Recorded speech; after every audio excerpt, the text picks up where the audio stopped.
নমস্কাৰ সকলোকে স্বাগতম জনাইছো আসাম কেৰিয়াৰ পইণ্ট ইউটিউব চেনেলৰ অন্য এটা নতুন ভিডিঅ' লৈ বন্ধুসকল আজিৰ এই ভিডিঅ'টিত আমি সোশ্যাল সায়েন্সৰ কেইটামান মোস্ট ইম্পৰ্টেন্ট কোৱেশ্চন আলোচনা কৰিম এই প্ৰশ্নসমূহ আপোনালোকৰ আগন্তুক গ্ৰেড 3 বা গ্ৰেড 4 পৰীক্ষাৰ বাবে অতিকৈ সহায়ক হ'ব পাৰে সেয়ে আপোনালোকে প্ৰতিটো প্ৰশ্নই ভালকৈ মনোযোগেৰে চাই ল'ব আজি ভিডিঅ'ৰ প্ৰথম প্ৰশ্নটো হৈছে The first Anglo-Burmese war took place in which year? প্ৰথম ইংগো-বাৰ্মী যুদ্ধ কেতিয়া সংঘটিত হৈছিল ৰাইট আনসাৰটো হৈছে অপচন সি 1825 তো 1825 খ্ৰীষ্টাব্দত প্ৰথম ইংগো-বাৰ্মী যুদ্ধ সংঘটিত হৈছিল বন্ধুসকল এটা কথা জনাই তো আমি সোশ্যাল সায়েন্সৰ আৰু কেইবাটাও পাৰ্ট আগতে আপলোড কৰিছো যদি আপোনালোকে সেই পাৰ্টসমূহ চোৱা নাই তেনেহলে ডেসক্ৰিপচনত দিয়া লিংকৰ পৰা আপোনালোকে আগৰ পাৰ্টসমূহ চাই ল'ব পাৰিব এতিয়া আমি নেক্সট কোৱেশ্চনটো চাওঁ হক নেক্সট প্ৰশ্নটো হৈছে Who signed the Treaty of Yandabu on 24 February 1826? তো 1826 চনৰ 24 ফেব্ৰুৱাৰীত ইয়াণ্ডাবু চুক্তি কাৰ কাৰ মাজত স্বাক্ষৰিত হৈছিল ইয়াৰ ৰাইট আনসাৰটো হ'ব option A Burmese and English East India company অৰ্থাৎ বাৰ্মিজ আৰু ইংৰাজ ইষ্ট ইণ্ডিয়া কোম্পানীৰ মাজত 24 ফেব্ৰুৱাৰী তাৰিখে 1826 চনৰ 24 ফেব্ৰুৱাৰী তাৰিখে ইয়াণ্ডাবু সন্ধি স্বাক্ষৰিত হৈছিল নেক্সট কোৱেশ্চনটো হৈছে Which period is known as Company Raj in Assam? কোম্পানীৰ আমূল বুলি কোনখিনি সময় কোৱা হয় ৰাইট আনসাৰটো হ'ব অপচন বি 1826 to 1858 1826 পৰা 1858 চনৰ সময়খিনিক কোম্পানীৰ আমূল বুলি কোৱা হয় নেক্সট প্ৰশ্নটো হৈছে জ্ঞান প্ৰদায়িনী সভা was formed in কিমান চনত জ্ঞান প্ৰদায়িনী সভা গঠন কৰা হৈছিল ৰাইট আনসাৰটো হৈছে অপচন বি 1857 1858 চনত আনন্দৰাম ঢেকিয়াল ফুকন আৰু গুণাভিৰাম বৰুৱাই জ্ঞান প্ৰদায়িনী সভাখন গঠন কৰিছিল নেক্সট কোৱেশ্চনটো হৈছে When was Bengali language introduced in Assam? অসমত বাংলা ভাষাৰ প্ৰচলন কেতিয়া হৈছিল মোস্ট ইম্পৰ্টেন্ট কোৱেশ্চন হয় ইয়াৰ ৰাইট আনসাৰটো হ'ব অপচন এ 1836 ত তো 1873 চনৰ পিছত পুনৰ অসমীয়া ভাষাৰ প্ৰচলন হৈছিল তোমাৰ কিতাব 1836 তো বাংলা ভাষাৰ প্ৰচলন হৈছিল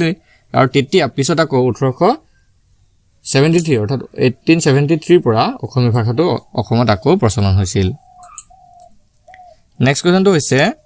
When was অসমীয়া ভাষা উন্নতি সাধিনী সভা ফৰ্ম অসমীয়া ভাষা উন্নতি সাধিনী সভা কিমান চনত গঠন কৰা হৈছিল ৰাইট আনসাৰটো হৈছে অপচন বি 1888 তো 1888 চনত 1888 চনৰ 25 আগষ্টত এই সভাখন গঠন কৰা হৈছিল আৰু এই সভাৰ সম্পাদক আছিল শিৱৰাম শৰ্মা বৰদলৈ তো এটো ইম্পৰ্টেন্ট পইণ্ট হয় মনত ৰাখিব অসমীয়া ভাষা উন্নতি সাধিনী সভাৰ প্ৰথম সম্পাদকজন আছিল শিৱৰাম শৰ্মা বৰদলৈ নেক্সট কোৱেশ্চনটো হৈছে What was the mouthpiece of Assam ছাত্ৰ সন্মিলন অসম ছাত্ৰ সন্মিলনৰ মুখপত্ৰখনৰ নাম কি আছিল ৰাইট আনসাৰটো হ'ব অপচন সি মিলন অসম ছাত্ৰ সন্মিলনৰ মুখপত্ৰখনৰ নাম আছিল Milan next question When was All Assam Rayat Sabha established হদ অসম ৰায়ত সভা কেতিয়া গঠন কৰা হৈছিল ৰাইট আনসাৰটো হ'ব অপচন এ 1933 1933 চনৰ 8 এপ্ৰিল তাৰিখে মনত ৰাখিব 1933 8 এপ্ৰিল তাৰিখে কংগ্ৰেছ নেতা নবীন চন্দ্ৰ বৰদলৈৰ নেতৃত্বত হদ অসম ৰায়ত সভা গঠন কৰা হৈছিল নেক্সট কোৱেশ্চনটো হৈছে Who was the founder of Ahom সভা আহোম সভা কোনে গঠন কৰিছিল বা আহোম সভা কোনে প্ৰতিষ্ঠা কৰিছিল ৰাইট আনসাৰটো হ'ব অপচন সি পদ্মনাথ গোহাঁই বৰুৱাই তো এই সভাটো 1893 চনত শিৱসাগৰত গঠন কৰা হৈছিল 1893 অৰ্থাৎ 1893 চনত পদ্মনাথ গোহাঁই বৰুৱাই শিৱসাগৰ জিলাত আহোম সভা গঠন কৰিছিল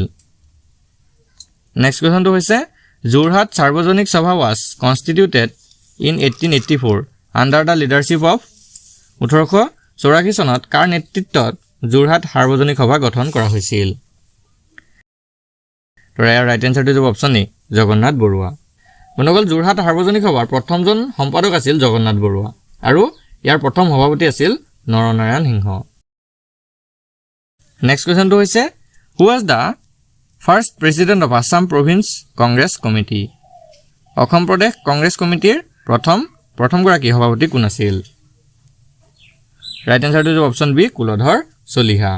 আৰু প্ৰথম সম্পাদক আছিল নবীন চন্দ্ৰ বৰদলৈ তো মনত ৰাখিব অসম প্ৰদেশ কংগ্ৰেছ কমিটিৰ যিজন প্ৰথম সভাপতি তেওঁ আছিল কুলধৰ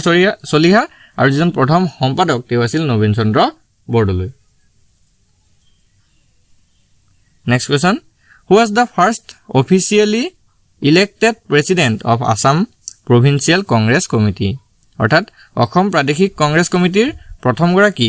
নিৰ্বাচিত সভাপতি কোন আছিল ৰাইট এনসাৰটো হ'ব option A Bishnuram Medhi next question who formed Assam Association in 1903 1903 চনত আসাম এছ'চিয়েশ্যন কোনে গঠন কৰিছিল মোষ্ট ইম্পৰ্টেণ্ট কোৱেশ্চন হয় তো ইয়াৰ ৰাইট এনসাৰটো হ'ব অপচন এ মানিক চন্দ্ৰ বৰুৱা তো মানিক চন্দ্ৰ বৰুৱাই 1903 চনত আসাম এছ'চিয়েশ্যন প্ৰতিষ্ঠা কৰিছিল নেক্সট কোৱেশ্চন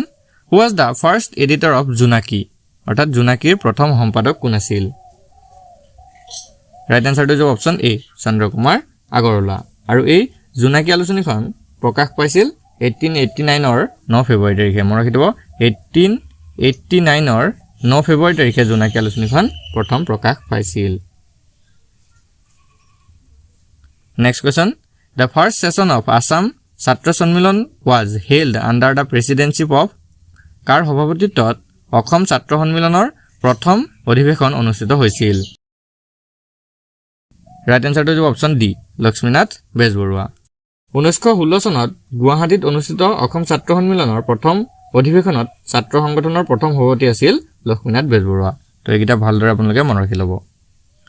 বন্ধুসকল ইয়াতে আপোনালোকক এটা ইম্পৰ্টেণ্ট কথা জনাই থওঁ আপোনালোকৰ বহুতে হয়তো দোকানৰ পৰা 400-500 টকাত গৈ এডিআৰই হওক বা আসাম পুলিচৰ বাবে কিতাপবোৰ ক্ৰয় কৰিব নোৱাৰে সেয়েহে আপোনালোকৰ বাবে খুব কম মূল্যত কেৱল 79 টকা বা 49 টকাত আপোনালোকৰ বাবে এডিআৰই পৰীক্ষাৰ বাবে কেইটামান অতিকৈ গুৰুত্বপূৰ্ণ পিডিএফ ই-বুক তৈয়াৰ কৰিছোঁ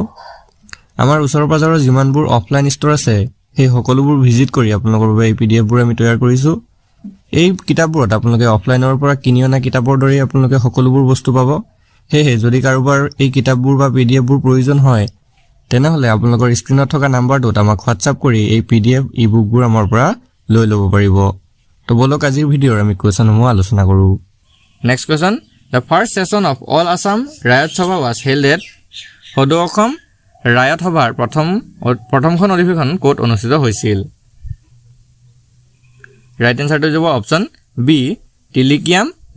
যোৰহাটৰ তিলিকিয়ামত এই সভাখন অনুষ্ঠিত হৈছিল নেক্সট কোৱেশ্চনটো হৈছে which Assamese personality join the Dandi March গান্ধীৰ দাণ্ডি মাৰ্চত অসমৰ কোনে অংশ লৈছিল এইটো খুব ইম্পৰ্টেণ্ট প্ৰশ্ন হয় ইয়াৰ ৰাইট এনসাৰটো হ'ব অপচন ডি লীলাধৰ বৰুৱাই তো লীলাধৰ বৰুৱাই মহাত্মা গান্ধীৰ দাণ্ডি যাত্ৰাত অসমৰ পৰা অংশগ্ৰহণ কৰিছিল নেক্সট কোৱেশ্চনটো হৈছে হোৱাই ৱাজ কুশল কোঁৱৰ হেং অৰ্থাৎ কুশল কোঁৱৰক কিয় ফাঁচি দিয়া হৈছিল ৰাইট এনসাৰটো হ'ব option B in connection with a train derailment case অৰ্থাৎ ট্ৰেইন ডেৰিলমেণ্টৰ গোচৰৰ সৈতে জড়িত হোৱাৰ কাৰণে কুশল কোঁৱৰক ফাঁচি দিয়া হৈছিল নেক্সট কোৱেশ্চনটো হৈছে হুৱেন ৱাজ কুশল কোঁৱৰ হেং কুশল কোঁৱৰক কেতিয়া ফাঁচি দিয়া হৈছিল ৰাইট এনসাৰটো হ'ব অপচন বি 15 জুন 1943 1943 চনৰ 15 জুন তাৰিখে নেক্সট কোৱেশ্চনটো হৈছে when was Assam agricultural university establish Assam কৃষি বিশ্ববিদ্যালয় কেতিয়া স্থাপন কৰা হৈছিল ৰাইট এনসাৰটো হ'ব অপচন চি 1969 তো 1969 চনৰ 1 এপ্ৰিল তাৰিখে যোৰহাটত অসম কৃষি বিশ্ববিদ্যালয় স্থাপন কৰা হৈছিল নেক্সট প্ৰশ্নটো হৈছে when was Guwahati university establish তো গুৱাহাটী বিশ্ববিদ্যালয় বা গুৱাহাটী বিশ্ববিদ্যালয় কেতিয়া স্থাপন কৰা হৈছিল ৰাইট এনসাৰটো হ'ব অপচন চি 26 জানুৱাৰী 1948 তো 1948 চনৰ 26 জানুৱাৰী তাৰিখে গুৱাহাটী বিশ্ববিদ্যালয় স্থাপন কৰা হৈছিল Question number 22 What was the former name of Assam Medical College Assam চিকিৎসা মহাবিদ্যালয়ৰ আগৰ নাম কি আছিল ৰাইট এনসাৰটো হ'ব option B Barry White medical school next কোৱেশ্চনটো হৈছে When the name of Assam Medical College was formally introduced Assam চিকিৎসা মহাবিদ্যালয় আনুষ্ঠানিকভাৱে কেতিয়া নামাঙ্কিত হয় ৰাইট এনসাৰটো হ'ব অপচন ডি 3 নৱেম্বৰ 1947 পৰা অৰ্থাৎ 1947 চনৰ 3 নৱেম্বৰ পৰাই অসম চিকিৎসা মহাবিদ্যালয়টো আনুষ্ঠানিকভাৱে নামাঙ্কিত হৈছিল Question number 24 When was Guwahati Medical College formally started Guwahati চিকিৎসা মহাবিদ্যালয়খন কেতিয়া আনুষ্ঠানিকভাৱে আৰম্ভণি হয় Right answer to option C 20th September 1960 অৰ্থাৎ 1960 চনৰ 20 সেপ্টেম্বৰৰ পৰা Next question Which of the following is the first medical college in northeastern India উত্তৰ পূব ভাৰতৰ প্ৰথমখন চিকিৎসা মহাবিদ্যালয় কোনখন ইয়াৰে শুদ্ধ উত্তৰটো হৈছে option B Assam medical college অৰ্থাৎ অসম চিকিৎসা মহাবিদ্যালয় আৰু এই অসম চিকিৎসা মহাবিদ্যালয়খন ডিব্ৰুগড়ত অৱস্থিত নেক্সট কোৱেশ্চনটো হৈছে in which year was the first Assamese Literacy Society formed কিমান চনত প্ৰথম অসমীয়া লিটাৰেৰী সোসাইটি নামৰ সংগঠনটো গঠন হৈছিল ৰাইট আনসাৰটো হৈছে অপচন বি 1872 অৰ্থাৎ 1872 চনত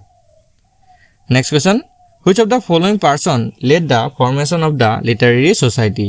তলৰ কোনজন ব্যক্তিৰ নেতৃত্বত লিটাৰেৰী সোসাইটি গঠন হৈছিল ৰাইট আনসাৰটো হৈছে অপচন ডি এ আৰু বি দুইজন অৰ্থাৎ দেৱীচৰণ বৰুৱা আৰু গুণগোবিন্দ ফুকন এই দুইজনৰ নেতৃত্বতে লিটাৰেৰী সোসাইটি গঠন হৈছিল নেক্সট কোৱেশ্চনটো হৈছে Who wrote the grammar of Hemkosh? Hemkosh ব্যাকৰণখন কোনে ৰচনা কৰিছিল Right answer to option D Hemchandra Barua Hemchandra বৰুৱাই হেমকোষ ব্যাকৰণখন ৰচনা কৰিছিল Now question number 29 Who was the president of the second session of the Sado Assam Rayat Sabha Sado Assam Rayat Sabhar দ্বিতীয় অধিৱেশনৰ সভাপতি কোন আছিল ইয়াৰ শুদ্ধ উত্তৰটো option B doctor Harekrishna Das বন্ধুসকল আজি ভিডিঅ'টোৰ শেষৰ প্ৰশ্নটো হৈছে Where was the first session of the Ahom Sabha held? Ahom Sabhar প্ৰথম অধিৱেশন ক'ত অনুষ্ঠিত হৈছিল? ইয়াৰ ৰাইট আনসাৰটো হৈছে অপচন বি শিৱসাগৰত। তো আহোম সভাৰ প্ৰথম অধিৱেশনখন শিৱসাগৰত অনুষ্ঠিত হৈছিল। তো বন্ধুসকল আজি ভিডিঅ'টো আপোনালোকৰ বাবে ইনফৰমেটিভ হ'লে ভিডিঅ'টো এটা লাইক কৰি দিব আৰু এনে ধৰণৰ নতুন নতুন ভিডিঅ'সমূহ পাই থাকিবলৈ আমাৰ চেনেলটো সাবস্ক্ৰাইব কৰি ল'ব আৰু ইয়াৰ আগৰ পাৰ্টসমূহ যদি আপোনালোকে চোৱা নাই তেনেহ'লে এতিয়া ডেসক্ৰিপচনত দিয়া লিংকৰ পৰা চাই ল'ব। ধন্যবাদ।